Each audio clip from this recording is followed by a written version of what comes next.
What's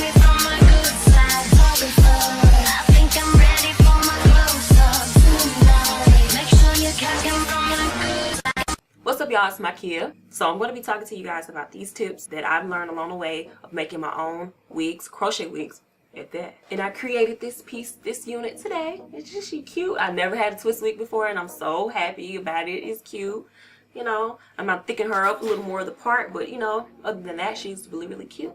I'm also going to be doing a quick review on these twists that I got from Samsbeauty, so you guys make sure you stay tuned for that. And oh, make sure you subscribe to my channel. I will love you guys forever for that, and join the family, and make sure you click the bell so you are notified. But yeah, if you guys want to know my 5 tips, let's go right into it. Tip number 1, consider the wig cap style for the style that you want to achieve. Now it's braiding caps, wig caps, regular dome caps, and now I use a crochet cap for this particular unit, which is so wonderful for getting styles like braids, locks, twists. It's so wonderful for that. And note, if you do use like a braiding cap or a dome cap when you want to create styles like these, you do have to use more hair.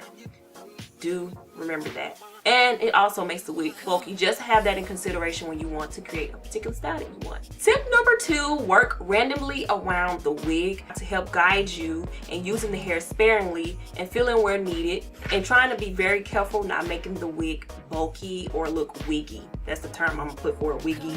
You know, it looks really heavy up here or on this side or this side. Just work randomly around the wig so you can fill it in very nice and it doesn't look too full or not full at all. Tip number 3 is try the wig on and off to help you style the wig to help frame your face. You don't want to make a wig that doesn't look flattering on your face. You don't want to make a wig like that at all. Like I said, you want to stay away from making your wig wiggy, and you want to stay away from not adding enough hair at all. So try it on and off to help you get a glimpse of what you're working your way towards. Tip number 4 is consider all your options, plan ahead of time. Just know what type of wig you want to make, so when you go buying your products, you know exactly what to get, how many packs, you know, all that you get the gist. Just know ahead of time that you want to make this particular wig, so you won't be wasting your money, you won't be wasting your time and energy. Just plan ahead. And tip number 5, just a small tip: when you're doing crochet wig like hair, like individual pieces of hair, when you make a knot, put glue on it, y'all. Put glue on it. I promise you, it will help you ensure a long-lasting wig. It will help you ensure that so much.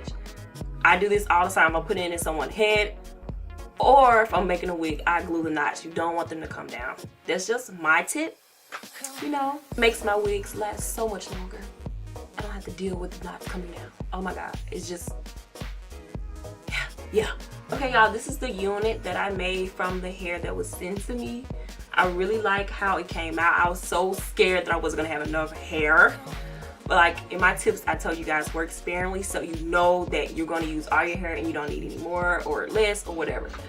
But it's full, it doesn't look too wiggy. I really like that. I'm gonna go back and add some more to my part and make it a little bit more natural. But overall I really like how it came out. I really like the cap.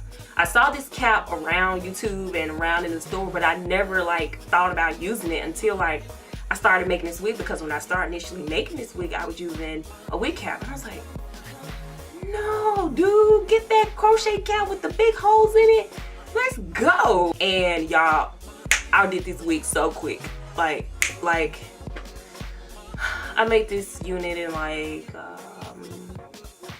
about, let's say 4 hours, 4 or 5 hours. Just me putting them all in. I sat down, put on a couple of movies, and just started crocheting in. I was going so fast. This is as fast as I've ever crocheted anything. And these were so easy to use, and I really like the fact that they are like, the loops are small for a wig. I personally don't like how small they are to put on someone's head or my head, so I'm like, let's make a wig with them. And I really like it. I was gonna get some braids, but no, I'm so glad I got the twist. I never had Senegalese twist in a wig before, so I'm really happy how it came out. But yeah, I am gonna go back and fill this in. But oh, the hair, I really like it. These twists are soft. They're really soft. I really like it. And they're shiny and they're twisted tight. They were twisted really tight, and they feather at the end. Oh my god, isn't that beautiful? That's so nice. I really like that about them. But yeah, I don't have any complaints about this. I really like it. But I will go back in and fill in. But guys, those are my 5 tips to help you achieve a wonderful, successful crochet wig, and step up your crochet game when you're trying to create these styles, these wigs that you want to create. So many tutorials. I know it's so overwhelming, but you know, if you actually sit down and practice making them, they're really not that hard, but they can be hard when you're not getting the look that you want.